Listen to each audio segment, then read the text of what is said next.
Computer disassembly mini blog. First thing we did was to lay it out on each side. Down on anti-static mat before unscrewing and removing the side panel of our system case.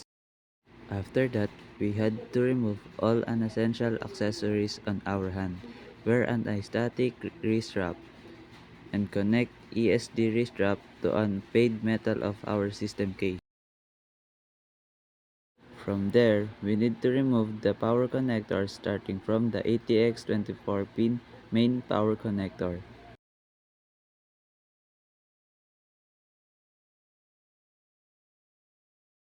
and the ATX 4-pin power supply connector.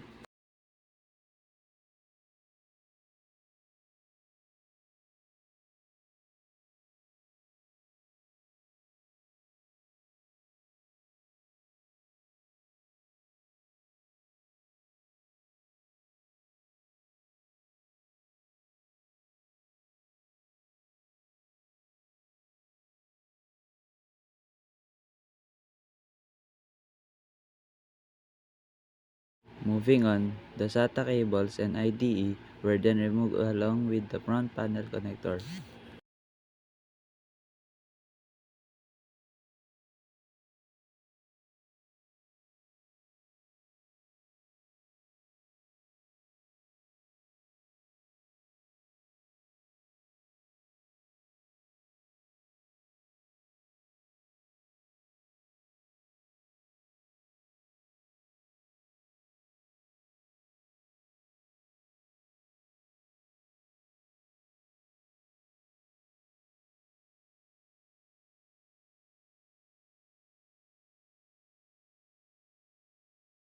Unscrewed the power supply unit.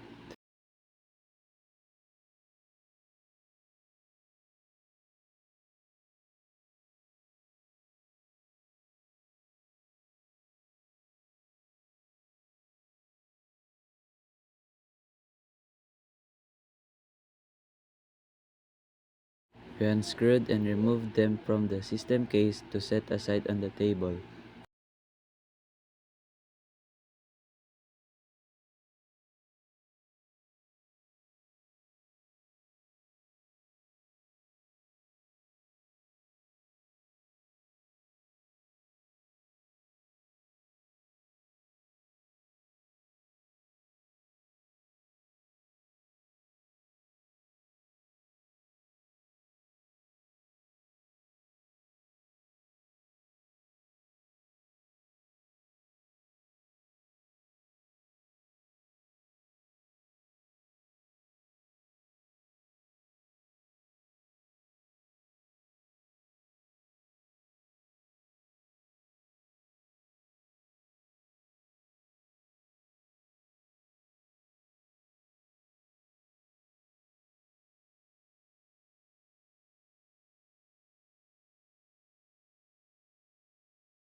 Taking out the motherboard began with removing the network interface controlling when all obstructions were removed.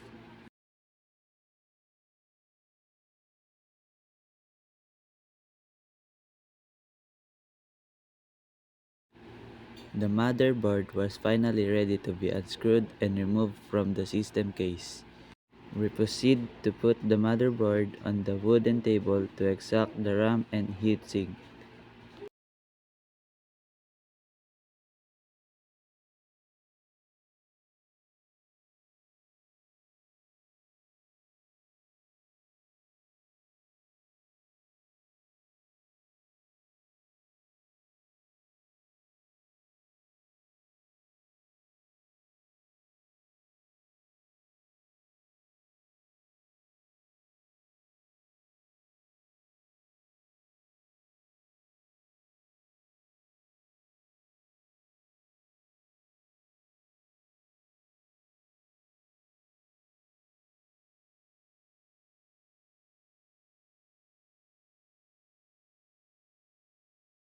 And finally, all the parts were ready to be inspected, assessed, and cleaned.